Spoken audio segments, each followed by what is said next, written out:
কিন্তু আমার এক বোন আসছে নারায়ণগঞ্জ থেকে, আমি খুব সংক্ষেপে শেষ করে দিই। হ্যাঁ, আমার খুবই ভালো লাগলো আমার এই বোনটিকে দেখে। আমাদের কত ভাইরা আছে ডাকলে তারা আসে না, আমার বোনটি নারায়ণগঞ্জ থেকে বন্দর সেই শীতলক্ষা নদী পাড়ি দিয়ে আজকে সন্ধ্যার পরে রাত 9টা পর্যন্ত সে বসে আছে। আমাদের কেমন বিবেক, আমাদের অনেক ভাইরা।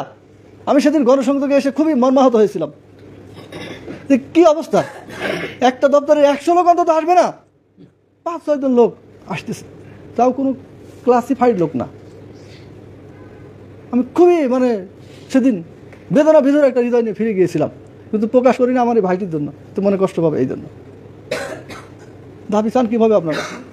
আপনারা মাঠে নামবেন না, আপনারা কথা বলবেন না, ভয় পাবেন, আপনারা দাবি চান? এত সহজ কোনো দিন এভাবে হয় না।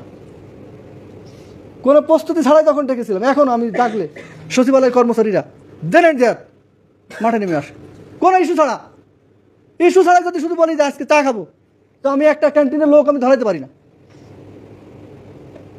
অনেকে আমাদের বিরুদ্ধে কুৎসা রটনা করে, মিডিয়াগুলো কিছু ইয়েলো জার্নালিস্ট আছে, ইয়েলো জার্নালিস্টরা তাদের সেই কথাগুলো বাদ বিচার না করে সংবাদ চেপে দেয়। কিন্তু প্রেস কাউন্সিল নামে একটা সংস্থা আছে, জানেন তো? যদি আপনার বিরুদ্ধে কেউ মিথ্যা সংবাদ পরিবেশন করে, তার অ্যাক্রেডিটেশন বাতিল হয়ে যেতে পারে। আপনি মানহানির মামলা দিলে ক্ষতিপূরণ দিতে সে বাধ্য হবে।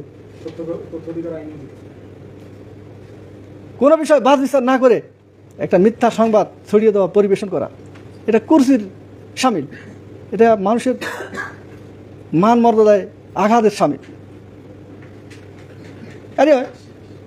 আজকে আপনারা দেখেছেন, শুধু নেতৃত্ব দিলে হবে না। আপনারা এখানে যারা আছেন আপনাদের জন্য বলছি, এখানে সাধারণ লোক নয়, নেতৃ পর্যায়ের লোকজন এসেছেন, নেতৃস্থানীয় লোকজন।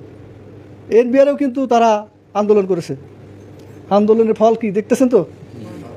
নেতৃত্বের ভুলের কারণে ভয়ঙ্কর পরিণতি আছে, বহু নিরীহ লোক চাকরিচ্যুত হবে। কিন্তু এখন ভয়ঙ্কর অবস্থা, কিন্তু সচিবালয়ে কোনো ক্ষতি হবে না, কারো কোনো ক্ষতি হবে না। আল্লাহর মেহরবানিতে সবাই মর্যাদার সাথে এখন বসবাস করে সচিবালয়।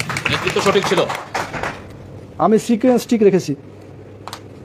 আমি যখন আন্দোলনের ডাক দিয়েছি, আমি উপর নিচ মিডল ক্লাস সব বিষয় পরিজ্ঞাত হয়ে তারপরে আমার ভাইদেরকে, বোনদেরকে, সহকর্মীদেরকে ডেকেছি। আমার মধ্যে কপটতা ছিল না, ভণ্ডামি ছিল না। আমি মানুষের সেবার জন্য মাঠে নেমেছিলাম, মানুষের মর্যাদা প্রতিষ্ঠার জন্য মাঠে নেমেছিলাম, মানুষের অধিকার, সাংবিধানিক মৌলিক অধিকার রক্ষার জন্য আমি মাঠে নেমেছিলাম।